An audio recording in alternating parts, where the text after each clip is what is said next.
نحمده ونصلي على رسوله الكريم أما بعد فأعوذ بالله من الشيطان الرجيم بسم الله الرحمن الرحيم ورفعنا لك ذكرك صدق الله مولانا العظيم وبلغنا رسوله النبي الكريم إن الله وملائكته يصلون على النبي يا أيها الذين آمنوا صلوا عليه وسلموا تسليما اللهم صل على سيدنا ومولانا محمد معدن الجود والكرم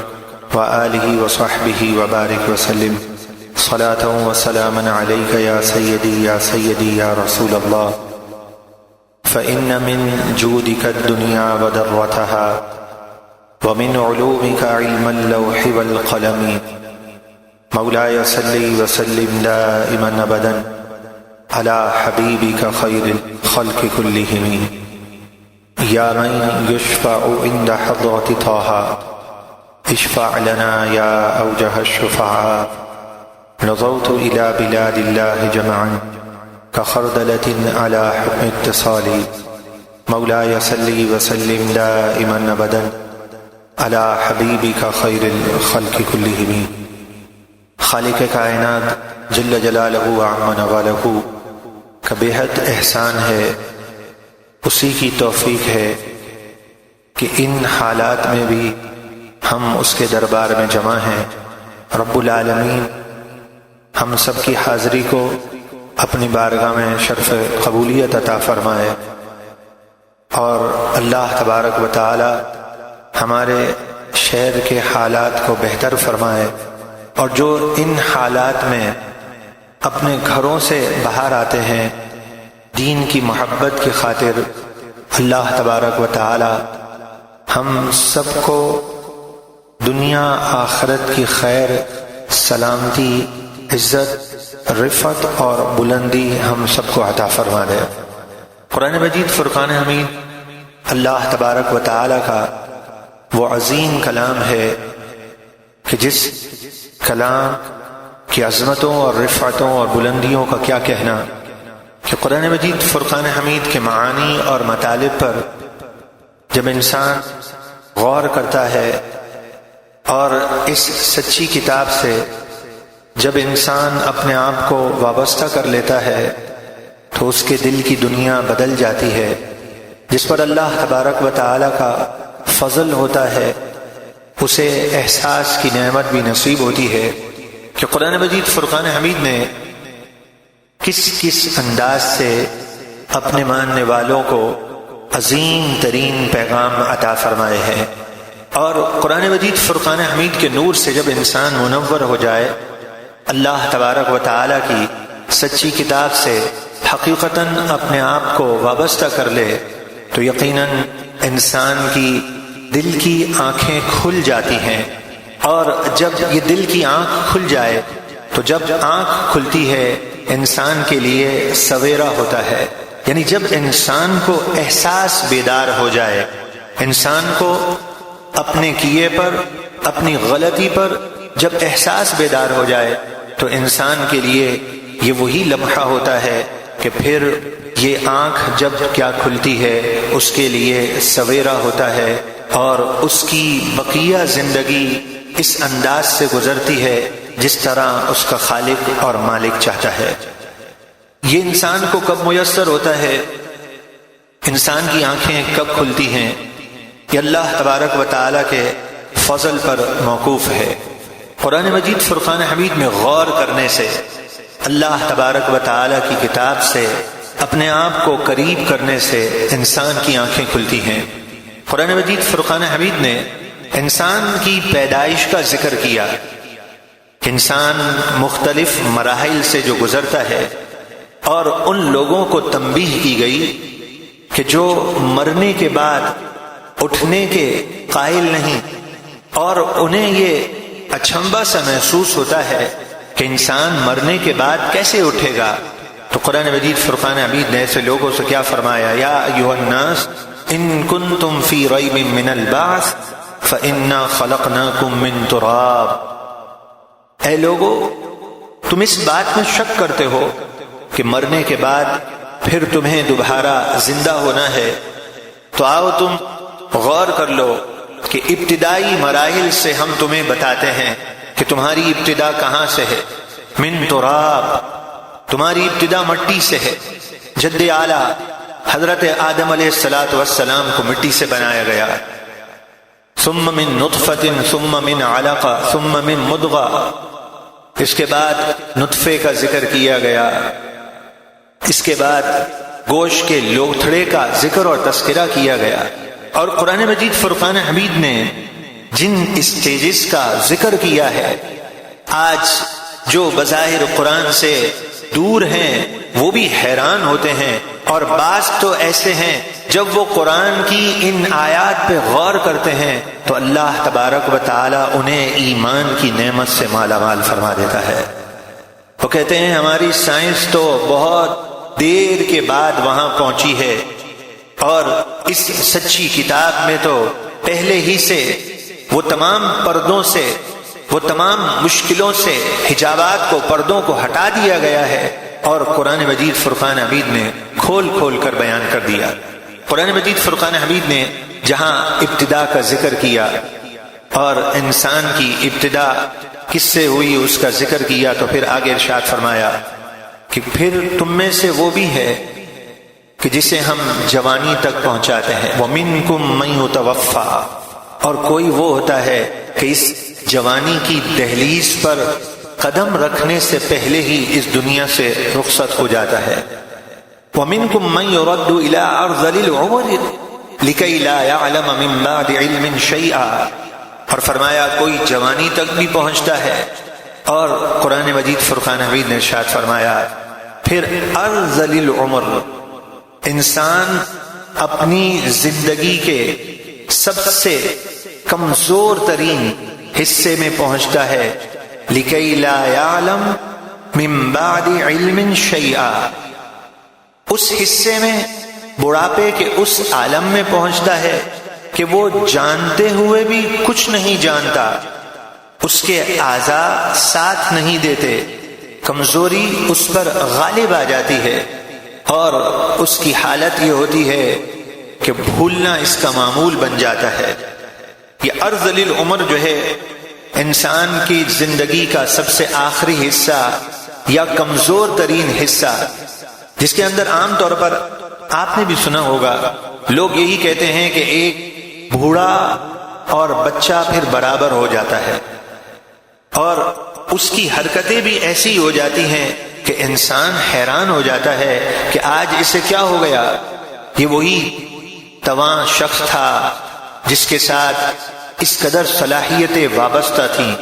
آج یہ کمزور لاغر ہو گیا۔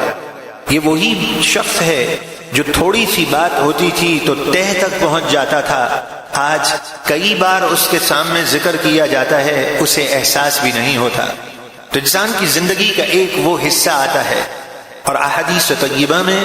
عمر کے اس حصے کی پریشانیوں سے نجات کے لیے اللہ کے محبوب صلی اللہ علیہ وآلہ وسلم نے دعائیں مانگی ہیں۔ انسان کے ساتھ یہ حصہ بڑا آزمائش ہوتی ہے اس کے ساتھ، لیکن حضرت اکرمہ رضی اللہ تعالیٰ عنہ فرماتے ہیں جس کا تعلق قرآن سے ہوتا ہے، جو قرآن سے محبت رکھتا ہے، جو قرآن سے وابستہ ہو جاتا ہے، اللہ اسے عمر کے اس حصے میں بھی آسانیاں مہیا فرما دیتا ہے۔ تو قرآن مجید فرقان حمید نے انسان کی ابتدا کا ذکر کیا، انسان کے مختلف مراحل کا ذکر اور تذکرہ فرمایا ہے، اور انسان جب دنیا میں آتا ہے تو عام طور پر کیا ہوتا ہے، لوگ مبارکباد دے رہے ہوتے ہیں، لوگ خوشی کا اظہار کر رہے ہوتے ہیں، اور انسان کی پیدائش پر اس کے کان میں اذان دی جاتی ہے، اور جب انسان اس دنیا سے رخصت ہوتا ہے تو نماز ادا کی جاتی ہے۔ صالحین ارشاد فرماتے ہیں اے زندگی بسر کرنے والے، تمہاری زندگی یہی ہے کہ جب تم دنیا میں آئے ہو تو تمہاری کان میں اذان ہو چکی ہے، اب نماز کا وقت تیار ہو رہا ہے، تمہاری زندگی اتنی ہی ہے۔ تو انسان اس دنیا میں جو آیا ہے ایک مختصر سے وقت گزارنے کے لیے آیا ہے، اور انسان اس مختصر سے وقت کو، دنیا کی زندگی کو کس انداز سے گزارے، اور اس کی زندگی گزارنے کا انداز یہ ہو کہ اس کی دل کی آنکھیں کھل چکی ہوں۔ اس دنیا سے تو انسان کو کوچ کر ہی جانا ہے، بہت مختصر سے وقت کے لیے انسان دنیا میں آیا ہے، اور انسان یہ جو وقت گزار رہا ہے، یہ وقت وہ چیز ہے کہ بڑے سے بڑا بادشاہ اگر چاہے کہ اس کے پاس آ کر وقت کچھ دیر ٹھہر جائے تو وقت ٹھہرنے کے لیے تیار نہیں ہے۔ کوئی غریب مسکین پریشان حال یہ چاہے کہ وقت کچھ میرا انتظار کر لے تو وقت کسی غریب کا انتظار نہیں کرتا، کسی امیر کی پرواہ نہیں کرتا۔ یہ وقت کا کارواں برابر چلتا چلا جا رہا ہے، اور انسان کا وقت، یہ سانسیں، یہی تو انسان کی زندگی ہے، اور یہ سانس کا تعلق ختم ہوا، انسان کی ڈوری کھینچ لی گئی اور انسان اس دنیا سے رخصت ہو جائے گا۔ جبھی تو صالحین ارشاد فرماتے ہیں کہ تمہیں جو زندگی دی گئی ہے یہ مختصر زندگی دی گئی ہے، اور تمہاری موت کا وقت کب آ جائے تمہیں اس کے بارے میں بھی کچھ علم نہیں ہے۔ چنانچہ قرآن مجید فرقان حمید میں اللہ تبارک و تعالیٰ کے کلام میں اسی چیز کی تعلیم دی گئی ہے کہ انسان اپنے وقت کی قدر و منزلت جاننے والا ہو،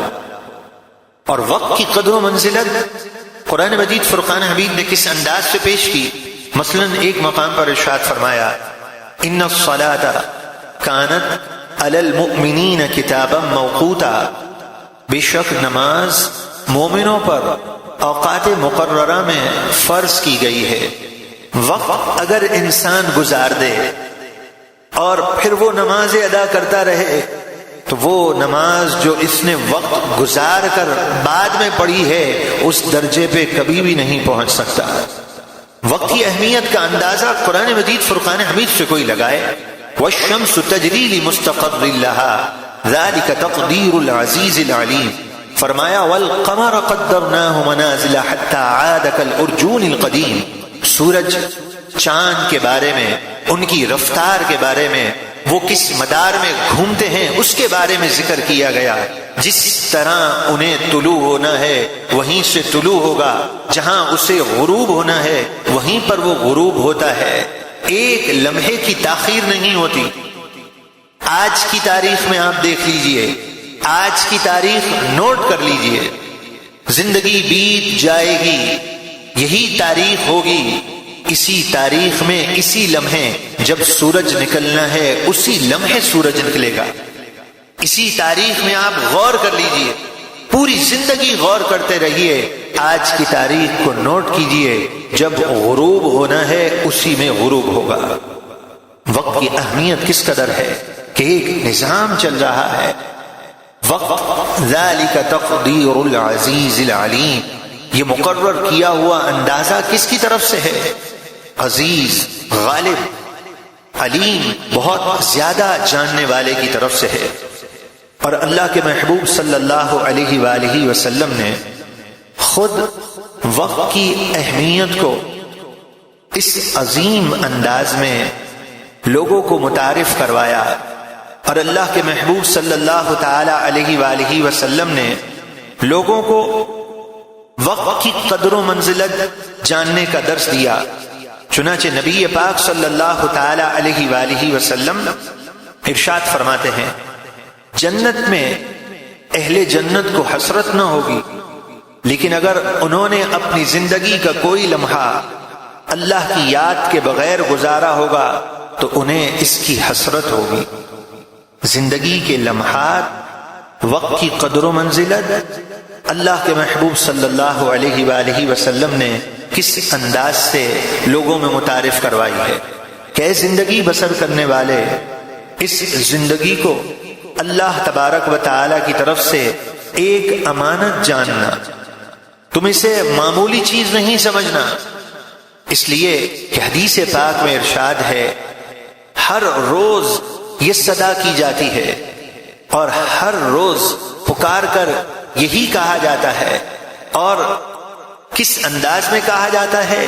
کہ اے زندگی بسر کرنے والے، اے دن گزارنے والے، یہ جو سورج طلوع ہو رہا ہے یہ دن پھر کبھی پلٹ کر واپس نہیں آئے گا. آج کا دن جو تم گزارتے ہو پھر زندگی میں یہ دن تمہیں دوبارہ دے دیا جائے، ایسے کبھی نہیں ہو سکتا. جو ایک لمحہ تمہیں میسر آیا ہے، جو ایک دن تمہیں ملا ہے، اس دن کے گزرنے کے بعد اب تمہارے پاس یہ لمحہ واپس کبھی لوٹ کر نہیں آئے گا. اور قرآن مجید فرقان حمید میں جبھی تو ارشاد فرمایا کہ یا ایھا الذین آمنوا اتقوا اللہ ولتنظر نفس ما قدمت لغد. اے ایمان والو تم اللہ سے ڈرو اور ہر جان یہ دیکھے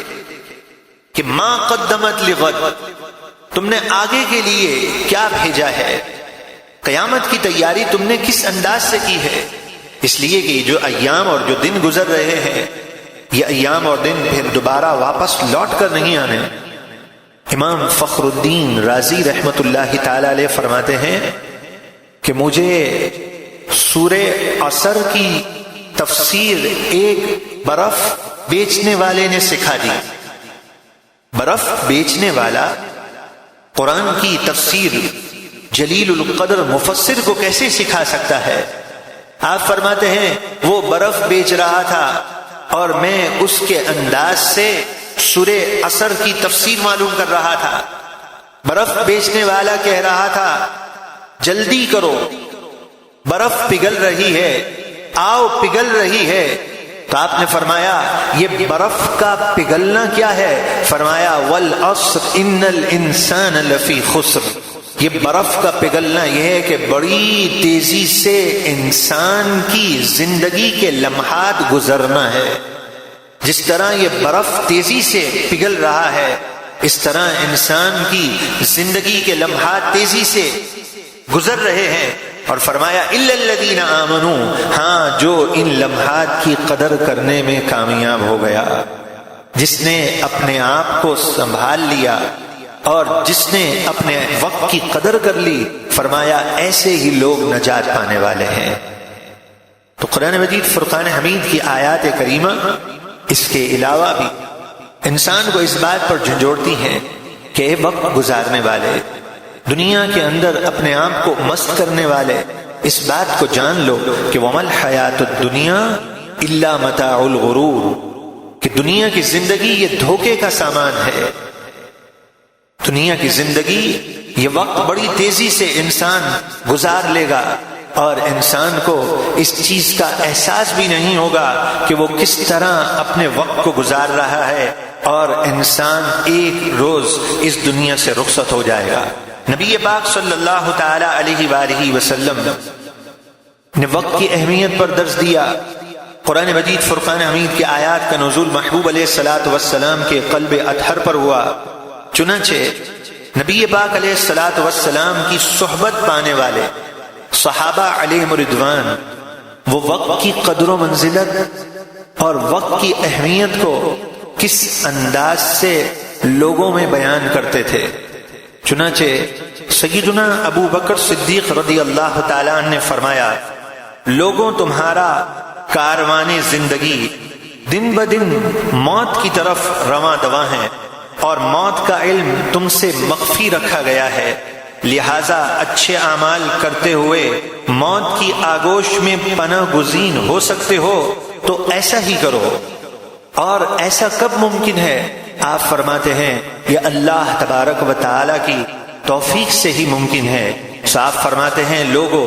تمہیں جو مہلت ملی ہوئی ہے اس مہلت سے خوب فائدہ اٹھاتے ہوئے اچھے اعمال سے اپنے آپ کو مزین کر لو، اور یہ مہلت کے دن بہت جلد رخصت ہونے والے ہیں. یہ زندگی کے ایام بہت جلد رخصت ہونے والے ہیں. آگے آپ کیا ارشاد فرماتے ہیں؟ اللہ اکبر. آپ فرماتے ہیں پھر دیکھنا کہ تمہارے برے کرتوت تمہارا کیا حال کرتے ہیں. نعوذ باللہ من ذالک. آپ فرماتے ہیں وہ مارا گیا جس کا وقت غفلتوں کی نظر ہو گیا، اور کامیاب وہی ہے جس نے اپنا وقت صحیح استعمال کیا۔ لہذا جلدی کرو، کیونکہ تمہارے پیچھے ایک آنے والا آئے گا اور بڑی تیزی سے وہ اپنا کام کر جائے گا۔ سیدنا ابو بکر صدیق رضی اللہ تعالیٰ عنہ بڑی گڑ گڑا کر اپنے رب کے حضور یہ دعا مانگا کرتے تھے کہ اے پروردگار عالم، تو غفلت کی حالت میں ہمیں نہ پکڑنا اور تو ہمیں غافل لوگوں میں سے نہ کرنا، جن کی زندگی کا لمحہ اللہ تبارک و تعالیٰ کی یاد میں گزرا، وہ گڑ گڑا کر آنسو بہاتے ہوئے دعا کرتے ہیں کہ مولا غفلت کی حالت میں ہمیں نہ پکڑنا۔ اور جب کوئی شخص اپنے وقت کی قدر و منزلت جانتے ہوئے حقیقتاً آخرت کی طرف اس کا میلان ہوتا ہے تو اس کی سوچ کا معیار بہت بلند ہوتا ہے۔ سیدنا ابو بکر صدیق رضی اللہ تعالیٰ عنہ آپ خود کس سوچ کے مالک تھے؟ آپ کے احوال میں آتا ہے ایک شخص آپ کو گالی دیتا ہے، آپ نے اس کو جواب نہیں دیا، اور آپ فرماتے ہیں میں ایک دشوار گزار گھاٹی سے گزر رہا ہوں، آخرت کی تیاری میں اپنے آپ کو ماہو کیے ہوئے ہوں، اگر میرا رب مجھ سے راضی ہو گیا تو اے گالی دینے والے شخص، تمہارے یہ برے الفاظ مجھے کچھ نقصان نہیں پہنچائیں گے، اور اگر میں کامیاب نہیں ہوا تو اگر جو تم مجھے برا کہہ رہے ہو اس سے کئی گنا زیادہ میرے ساتھ برا معاملہ ہونے والا ہے۔ تو جو آخرت کی یادوں میں اپنے آپ کو ماہو کر لیتے ہیں وہ دنیا والوں کی باتوں پر کبھی رنجیدہ نہیں ہوتے، کبھی افسردہ نہیں ہوتے، وہ آخرت کی تیاری کے لیے آئے ہیں۔ وہ کہتے ہیں جہاں میں دنیا والوں کی باتوں میں رنجیدہ ہوں گا، کبھی بدگمانی کا شکار ہو جاؤں گا، کبھی فضول باتوں میں لگ جاؤں گا، کبھی انتقام کی آگ مجھے بھڑکائے گی تو غیبت میں میرا وقت برباد ہو جائے گا، میں اتنی ساری تباہی اور بربادی کا سامان کیوں جمع کروں؟ میں ان تمام لغویات کو ٹھکرا کر اپنے مولا کی یاد میں اپنے آپ کو محو کرنا چاہتا ہوں۔ تو نبی پاک علیہ الصلوۃ والسلام سے فیض پانے والے سیدنا فاروق اعظم رضی اللہ تعالیٰ عنہ، آپ اپنے وقت کی قدر و منزلت کس طرح کرتے تھے؟ آپ نے اپنے آپ کو کس طرح اللہ تبارک و تعالیٰ کی یاد میں مصروف کر لیا تھا؟ حضرت معاویہ بن خطیج رضی اللہ تعالیٰ عنہ جو ہیں، آپ کو اطلاع دینے کے لیے آئے،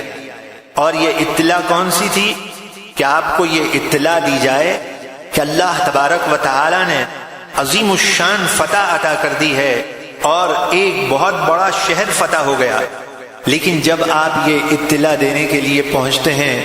تو اہل مدینہ کا معمول تھا دوپہر کے وقت وہ قیلولہ کرتے تھے، دوپہر کے وقت آرام ہوتا تھا، اور آج بھی آپ عرب میں دیکھیں ان ایام میں تو دوپہر کے وقت سبھی آرام کرتے ہیں اور کاروبار بھی بند ہو جاتا ہے اور لوگ قیلولہ کرتے ہیں۔ تو انہوں نے کہا کہ امیر المؤمنین کو میں اس وقت اطلاع دوں کہ جب آپ آرام فرما رہے ہوں گے اور میں آپ کے آرام میں خلل ڈالوں۔ تو آپ نے انتظار کیا، اور جب حضرت معاویہ رضی اللہ تعالیٰ عنہ کو یہ اطلاع ملی کہ سیدنا فاروق اعظم رضی اللہ تعالیٰ عنہ کا معاملہ تو یہ ہے کہ آپ قیلولہ ہی نہیں فرماتے، تو آپ نے حضرت معاویہ سے کیا خوب ارشاد فرمایا۔ امیر المؤمنین فرماتے ہیں اے معاویہ، اگر میں دن کو سوتا ہوں تو رعیت کو کھوتا ہوں، اور اگر رات کو سوتا ہوں تو اپنے آپ کو کھوتا ہوں۔ دن کے وقت اگر سو جاؤں تو میں لوگوں کے دکھ درد کب سنوں گا،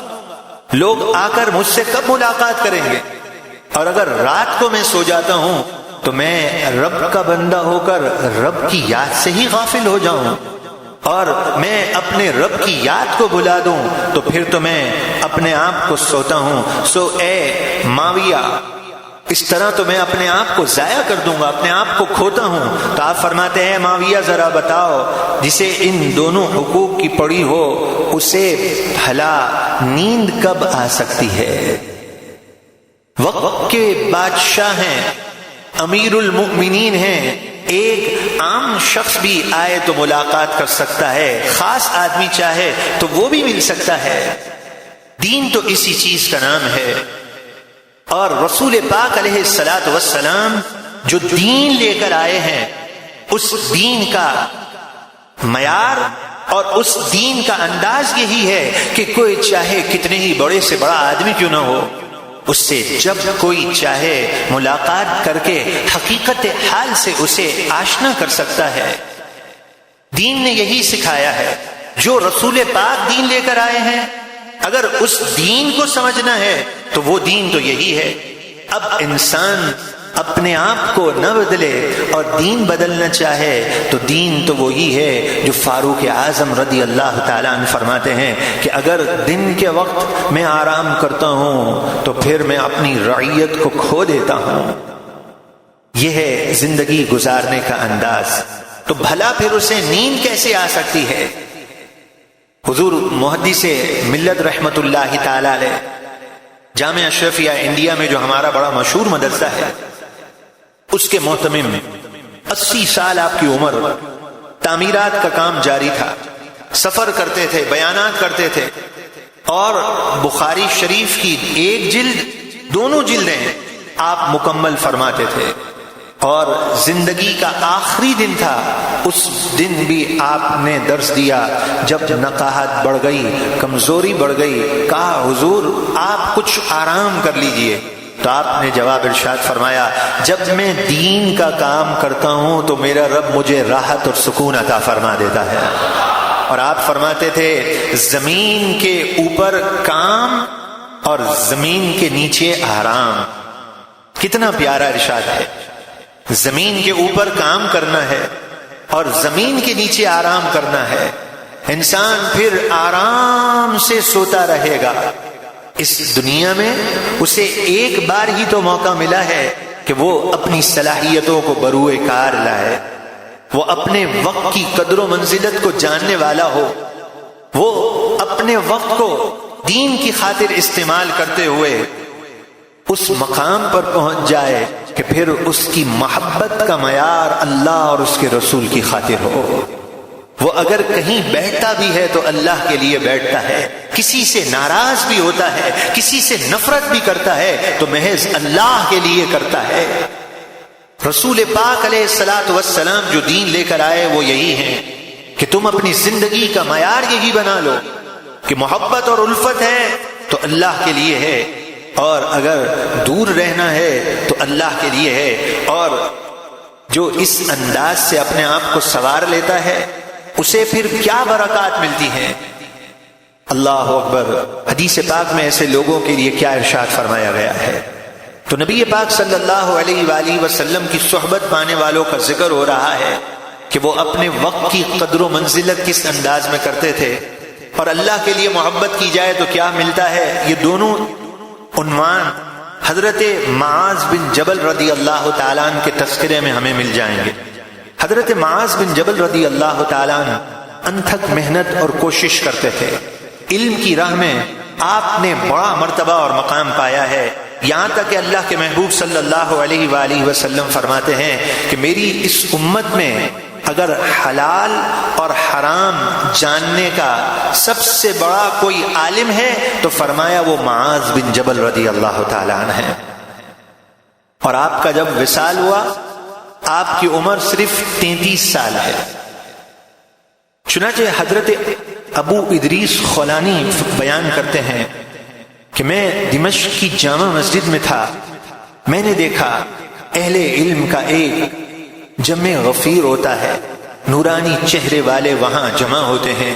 اللہ کے گھر میں بیٹھ کر وہ حدیث رسول کا درس لے رہے ہوتے ہیں، اور جب علمی مذاکرہ ان کا چلتا ہے اور جب کسی بات میں رائے مختلف ہو جاتی ہے، بڑے بڑے عظیم چہرے والے، بڑی بڑی عمر والے اپنی نگاہوں کو اٹھا کر دیکھتے ہیں، اور جب ان کی نگاہ ٹکتی ہے معاذ بن جبل پر، اور جب معاذ بن جبل کوئی رائے قائم کر لیتے ہیں تو سارے اس پر متفق ہو جاتے ہیں۔ حضرت ابو ادریس خولانی فرماتے ہیں میں یہ منظر دیکھ کر حیران رہ گیا، ایک نوجوان کو اللہ نے کتنا نوازا ہے کہ سارے اس سے متفق ہو جاتے ہیں۔ آپ فرماتے ہیں کہ میں نے معلوم کیا یہ کون ہیں، تو مجھے پتا چلا یہ معاذ بن جبل ہیں۔ تو کہا اب جب کل ہوئی تو میں ان سے ملنے کے شوق میں کہ آج میں ان کا دیدار کروں گا، مسجد میں پہلے پہنچا، لیکن میں کیا دیکھتا ہوں کہ میرے آنے سے پہلے ہی وہ مسجد میں تشریف لائے ہوئے ہیں اور وہ نوافل ادا کر رہے ہیں۔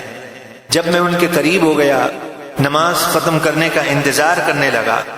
اور جب انہوں نے سلام پھیر لیا میں ان سے قریب ہو گیا، میں نے ان سے سلام کیا اور میں نے کہا میں محض اللہ کی خاطر آپ سے محبت کرنے والا ہوں، میرا آپ کے پاس آنا، ملاقات کرنا، میرا اپنے گھر سے چلنا، گویا آپ یہ فرما رہے ہیں محض اللہ تبارک و تعالی کی رضا کی خاطر ہے۔ جب آپ نے یہ سنا تو آپ کہتے ہیں تعجب میں، اچھا تم اللہ کی خاطر مجھ سے محبت کرتے ہو؟ آپ نے کہا ہاں میں محض اللہ کے واسطے آپ سے محبت کرتا ہوں۔ پھر انہوں نے یہی پوچھا، اور جب 3 مرتبہ یہ پوچھ لیا تو روایت میں آتا ہے آپ کا چہرہ کھل اٹھا، اور فرط محبت سے انہوں نے حضرت ابو ادریس خولانی کی چادر کو جو ہے اپنے قریب کر لی، اور انہوں نے چادر کھینچنے کے بعد اپنے سے قریب کر لیا، اور قریب کرتے ہوئے چادر کھینچتے ہوئے فرمایا مبارک ہو تم اللہ کے لیے مجھ سے محبت کرتے ہو، تو میں نے رسول اللہ صلی اللہ علیہ وآلہ وسلم کو یہ فرماتے ہوئے سنا ہے کہ رب تبارک و تعالی ان لوگوں کے ساتھ خاص محبت کا معاملہ فرماتا ہے جو شخص میرے لیے ایک دوسرے سے محبت رکھنے والے ہوتے ہیں۔ صرف میرے واسطے، رب فرماتا ہے صرف میرے واسطے ایک جگہ آ کر بیٹھتے ہیں، صرف میری خاطر ایک دوسرے سے ملاقات کرتے ہیں، اور صرف میری رضا پانے کے لیے ایک دوسرے پر خرچ کرتے ہیں۔ اللہ تبارک و تعالی ان کے ساتھ اپنی محبت کا خاص معاملہ فرماتا ہے۔ اللہ کی خاطر جس نے محبت کی وہ کتنا بڑا خوش بخت اور خوش نصیب ہے۔ آپ اس میسج کرنے کو، پروگرام کے میسج کرنے کو، کسی کے گھر جا کر دستک دینے کو، کسی کو قرآن سے قریب کرنے کو کمتر نہیں سمجھیے گا۔ یہ بہت عظیم درجہ ہے، یہ بہت بڑا درجہ ہے، یہ اتنا بڑا درجہ ہے کہ بروز قیامت ایسے لوگ نور کے منبر پر بیٹھے ہوئے ہوں گے اور اہل محشر ان پر رش کر رہے ہوں گے۔ کہا جائے گا یہ کون ہے؟ انبیاء کے گروہ سے تعلق رکھتے ہیں، اتنا نورانی چہرہ ہے۔ کہا جائے گا نہیں، یہ اللہ کی خاطر دنیا میں ایک دوسرے سے محبت رکھنے والے تھے۔ اللہ تبارک و تعالیٰ کی خاطر محبت کرنے والوں کا درجہ کس قدر بلند و باتا ہوتا ہے۔ دعا فرمائے اللہ تبارک و تعالیٰ ہمیں بھی یہ درجہ عطا فرما دے۔ نبی پاک علیہ الصلوۃ والسلام کی صحبت کو پا کر وقت کی قدر و منزلت جاننے والے سیدنا عبداللہ ابن مسعود رضی اللہ تعالی عنہ ہیں۔ آپ وہ جلیل القدر صحابی ہیں کہ صحابہ علیہم رضوان کو جب کوئی شرعی مسئلہ پوچھنا ہوتا تھا تو چند صحابہ تھے جن سے مسائل پوچھے جاتے تھے۔ ان فقی صحابہ میں سیدنا عبداللہ ابن مسعود رضی اللہ تعالیٰ عنہ سر فہرست تھے۔ یہاں میں آپ سے ایک بات عرض کرتا ہوں پیارے بھائیوں، دین کا مطالعہ کر لیجئے۔ ہم محض کسی سے اختلاف کی بات نہیں کرتے، لیکن ایمان کی چاشنی سے متعارف کروانے کے لیے حقیقت سے پردہ اٹھانا بھی ضروری ہوتا ہے۔ یہاں یہ غور طلب بات یہ ہے کہ صحابہ علیہم رضوان کو حدیثیں تو یاد تھیں، عربی ان کی زبان تھی، اور نبی پاک علیہ الصلوۃ والسلام سے براہ راست حدیث سنتے تھے، لیکن کوئی یہ ثابت نہیں کر سکتا کہ ہر صحابی جو ہے وہ دین کے مسائل اور شرعی مسائل بیان کرتا ہو، ہر صحابی حدیث پڑھ کے کہے اس حدیث سے یہ مسئلہ ثابت ہو گیا. ایسا تو نہیں تھا. صحابہ علیہم رضوان میں چند صحابہ مخصوص تھے جو حدیث پڑھ کر شرعی مسائل بیان کیا کرتے تھے. اس چیز کو کوئی چیلنج نہیں کر سکتا. یعنی ہر صحابی حدیث پڑھ کر شرعی مسئلہ بیان نہیں کرتا تھا کہ اس حدیث سے یہ شرعی مسئلہ ثابت ہو گیا. نہیں، ایسا نہیں تھا. ان میں ایک عبداللہ ابن مسعود بھی ہیں. تو میں یہ عرض کرنا چاہتا ہوں کہ جب صحابی رسول براہ راست حدیث پڑھ کر مسائل بیان نہیں کرتے تھے، تو آج اگر کوئی یہ کہے کہ میں اہل حدیث ہوں، ہم کسی سے اختلاف نہیں کرتے، ہم تو سمجھنا چاہتے ہیں، لوگوں کو سمجھانا چاہتے ہیں. اہل حدیث کے پھر کیا معنی لیں گے؟ حدیث کے معنی بات، گفتگو، بول چال، لفظی معنی تو یہی ہے نا حدیث کے. تو اہل حدیث ہر گفتگو کرنے والا، باتیں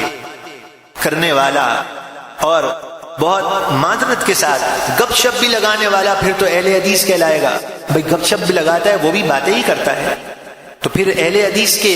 لغوی معنی کے اعتبار سے تو سارے ہی اہل حدیث بن جائیں گے جو باتیں کرتے ہیں. اب حدیث کے معنی اگر یہ لیں کہ حدیث پر عمل کرنے والا، تو پھر کیا تمام حدیث پر عمل کرنے والا ہے یا بعض احادیث طیبہ پر عمل کرنے والا ہے؟ اگر یہ کہیں کہ تمام حدیث پر عمل کرنے والا، تو تمام حدیث پر تو کوئی عمل کر ہی نہیں سکتا.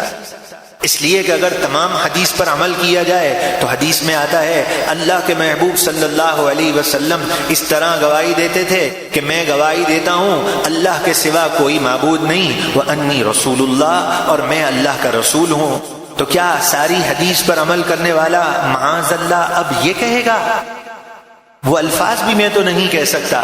ساری حدیث پر عمل کرنے جائے تو وہ تو اسلام میں بھی نہیں رہے گا.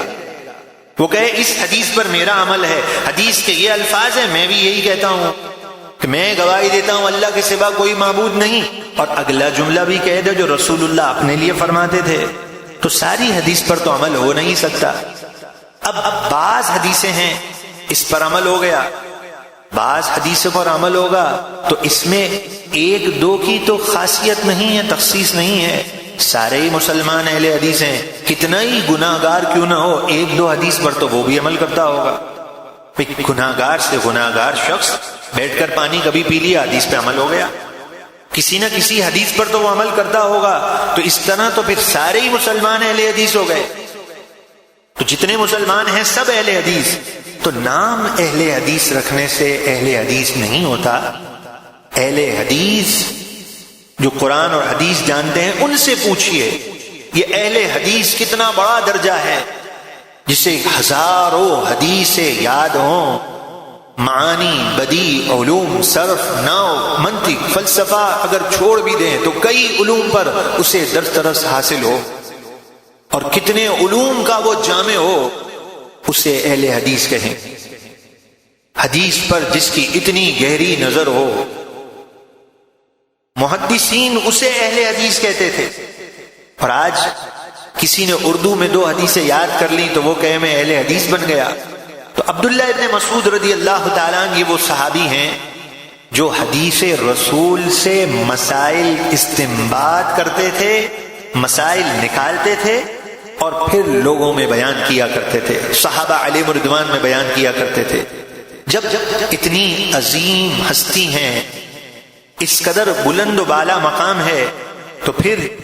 جتنا عظیم آدمی ہوگا اس کے دل میں وقت کی اتنی ہی قدر و منزلت ہو. جس کسی نے مرتبہ اور مقام پایا ہے، آپ کسی کی بھی تاریخ پڑھ لیجئے گا، جس کسی نے مرتبہ اور مقام پایا ہوگا، جس کسی نے کمال پایا ہوگا، اس کی زندگی کا مطالعہ آپ کو یہ ضرور بتائے گا کہ اس نے اپنے وقت کی قدر و منزلت کو جانا ہوگا. بیکار شخص، وقت کو ضائع کرنے والا کوئی کارنامہ انجام نہیں دے سکتا. تو عبداللہ ابن مسعود رضی اللہ تعالیٰ عنہ آپ کیا ارشاد فرماتے ہیں؟ اللہ اکبر. آپ نے ارشاد فرمایا ایسے لوگوں کے بارے میں جو اپنا وقت ضائع کر دیتے ہیں اور جنہیں اپنے وقت کی قدر و منزلت نہیں، آپ ارشاد فرماتے ہیں بے شک مجھے اس فارغ اور بیکار شخص سے نفرت ہے جسے دنیاوی اور اخروی عمل کی پرواہ نہیں ہے۔ یہ محبتوں کو عام کرنے والے، اللہ کے محبوب علیہ السلام سے براہ راست فیض پانے والے کتنے متنفر ہوں گے، کس قدر سخت ناراض ہوں گے۔ جبھی تو آپ فرماتے ہیں مجھے اس شخص سے نفرت ہے جو بیکار اپنے آپ کو ضائع کرتا ہے، کیونکہ جس نے وقت کو برباد کیا اس نے اپنے آپ کو برباد کیا، اور جس نے اپنے آپ کو تباہ اور برباد کیا پھر اسے کبھی زندگی میں دوبارہ موقع تو نہیں ملے گا۔ اس لیے اللہ کے پیارے سے کسی نے پوچھا آپ ہی مجھے نجات کی کوئی راہ بتا دیجئے، اور آپ مجھے نجات کا کوئی راستہ بتا دیجئے، تو آپ فرماتے ہیں جو تم نے اپنی زندگی میں بیکار وقت گزارا، جن لمحات کی تم نے قدر نہیں کی، اپنے رب کی بارگاہ میں گڑ گڑا کر توبہ کر لو کہ میرے مولا مجھ سے غلطی سرزد ہوئی ہے، میں وقت کی قدر نہیں کر سکا۔ آپ فرماتے ہیں اگر تم نے گڑ گڑا کر اللہ کی بارگاہ میں توبہ کر لی تو رب تبارک و تعالی تمہارے پچھلے گناہوں کو معاف فرما دے گا، آئندہ آنے والی منزل تمہارے لیے مبارک۔ اور اگر تم نے اسی طرح زندگی بسر کی، غفلت کی چادر تان کر سوتے رہے، تو یاد رکھو پچھلے کیے پر بھی افسوس ہوگا اور آئندہ بھی تمہیں ندامت کا سامنا کرنا ہوگا۔ تو انسان کو چاہیے کہ وہ اپنے وقت کی قدر و منزلت جاننے والا ہو، اور وقت کی قدر و منزلت جاننے کے لیے صحبت کا بھی بہت بڑا اثر ہوتا ہے۔ نبی پاک علیہ الصلوۃ والسلام سے صحبت پانے والے صحابہ علیہم رضوان نے جہاں وقت کی قدر و منزلت کو جانا، وہاں پر اللہ کے مقبول اور محبوب بندوں میں ان کی صحبت جنہیں ملی تو وہ بھی وقت کی قدر و منزلت کو جاننے والے ہو گئے۔ چنانچہ امام مالک رضی اللہ تعالیٰ عنہ کی صحبت قاضی شریح بن حارث رحمت اللہ تعالیٰ علیہ کو نصیب ہوئی، اور آپ امام مالک رضی اللہ تعالیٰ عنہ کی صحبت میں حاضر ہوئے، اور آپ نے کس انداز سے امام مالک رضی اللہ تعالیٰ عنہ کے برکات کو پایا، اور امام مالک کی صحبت پانے کے بعد آپ نے اپنے آپ کو کس طرح مزید نیکیوں سے قریب کر لیا۔ چنانچہ آپ کے احوال میں یہ آتا ہے کہ آپ امام مالک رضی اللہ تعالیٰ عنہ کی صحبت میں رہے، اور امام مالک کی صحبت سے پہلے جس انداز سے آپ اپنے گھر سے چلے تھے، اللہ اکبر، وہ انداز بھی کیا خوب انداز تھا کہ آپ اپنے گھر والوں سے جدا ہوئے اور ان سے مکمل طور پر اجازت لی، اور پھر امام مالک رضی اللہ تعالیٰ عنہ کی صحبت میں آپ گئے، اور آپ فرماتے ہیں کہ میں دن رات اپنے وقت کی قدر کرتے ہوئے علم کی جستجو میں رہتا تھا، لیکن یہ علم کی پیاس بجھتی نہیں تھی۔ تو میں خاص طور پر جب امام مالک رضی اللہ تعالیٰ عنہ صبح سحر کے وقت کے بعد فجر سے پہلے جب اپنے گھر سے تشریف لے آتے تھے تو میں انتظار میں رہتا تھا، اور میں انتظار کرتا، اور جب آپ اپنے گھر سے باہر آتے تو ان کے گھر سے لے کر مسجد نبوی شریف تک میں 4-5 حدیثیں جو ہیں ان سے سنتا تھا۔ اس وقت آپ فرماتے ہیں ذہن زیادہ کام کرتا تھا، اس وقت مجھے برکت زیادہ محسوس ہوتی تھی، تو میں نے اپنی زندگی کا معمول یہ بنایا ہوا، حضرت باہر تشریف لائیں اور میں انتظار میں ہوتا تھا، شرعی مسائل بھی یاد کرتا تھا، احادیث بھی ان سے سنتا تھا۔ چنانچہ آپ کے احوال میں آتا ہے، آپ فرماتے ہیں ایک مرتبہ ایسا ہوا کہ میں اسی طرح انتظار میں تھا، کچھ ٹیک لگا کر میں بیٹھا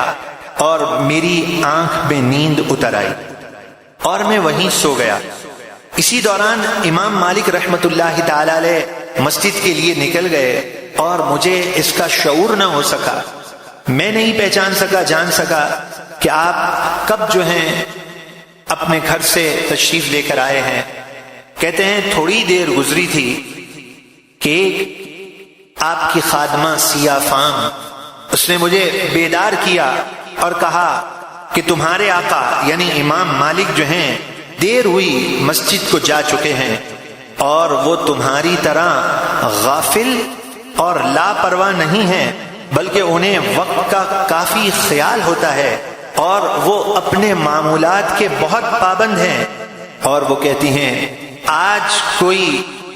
49 برس گزر چکے ہیں، 49 سال برس گزر چکے ہیں، میں نے ان کا معمول یہی دیکھا ہے کہ وہ عشاء کے وضو سے فجر کی نماز ادا فرماتے ہیں۔ جب ابن قاسم رحمت اللہ تعالی علیہ، یہ آپ جو واقعہ سن رہے ہیں، یہ آپ کی صحبت پانے والے، ان کا اسم گرامی ابن قاسم ہے۔ یہ ابن قاسم رحمت اللہ تعالی علیہ جب بیدار ہوئے اور آپ نے یہ سنا تو آپ فرماتے ہیں مجھے شدت سے احساس ہوا کہ میں نے یہ کیا کر دیا، اور پھر فرماتے ہیں اس کے بعد جتنا عرصہ میں رہا ہوں میں نے اس سے زیادہ وقت کی قدر و منزلت کو جانا، اور اس کے بعد پھر کبھی کوئی ایسا موقع نہیں آیا کہ کسی لمحے میں نے اپنے آپ کو غافل ہونے دیا ہو۔ اللہ کے نیک بندوں کی صحبت جو ہے انسان کو کہاں سے کہاں پہنچا دیتی ہے۔